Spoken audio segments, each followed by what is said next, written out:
আজকে আমি একটা নতুন রেসিপি শেয়ার করব।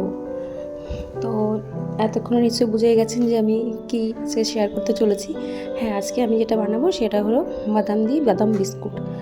তো তার জন্য প্রথমে আমি এক বাটি সুজি নিয়ে নিয়েছি আর নিয়েছি এক বাটি চিনি, সেটা মিক্সচারে দিয়ে গ্রাইন্ড করে নিয়েছি। নেওয়ার পর এর মধ্যে আমি দিয়ে দিয়েছি বেকিং সোডা। এটাকে ভালো করে একটু মিলিয়ে নিয়ে তার মধ্যে দিয়েছি এক বাটি পরিমাণ ময়দা। ময়দার মধ্যে দিয়ে দিলাম আমি বাদাম।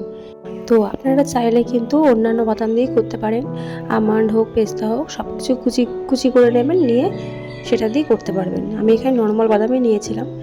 আর তার মধ্যে দিয়ে দিয়েছি 1 চামচ ঘি।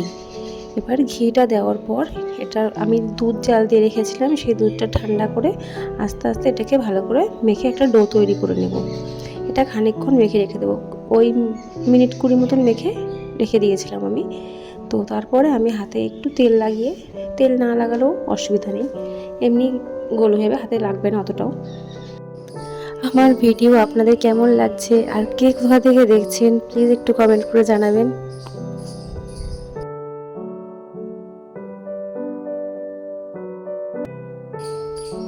তো একে একে আমি এবার এগুলোকে সুন্দর করে তৈরি করে নেব।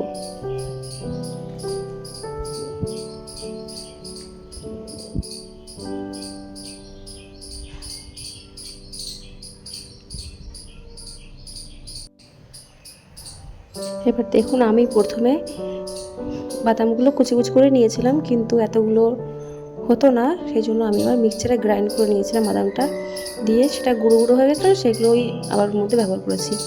এরপর আমি চাটুর উপর একটু রিফাইন তেল মাখিয়ে নিয়েছি।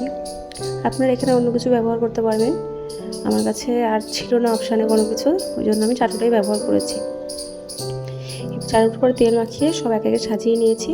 নেওয়ার পর আমি ওভেনের উপর কিছুক্ষণ মানে 5-7 মিনিট গরম করে নিয়েছিলাম কড়াইটা। এরপর আমি এগুলো দিয়ে দিলাম।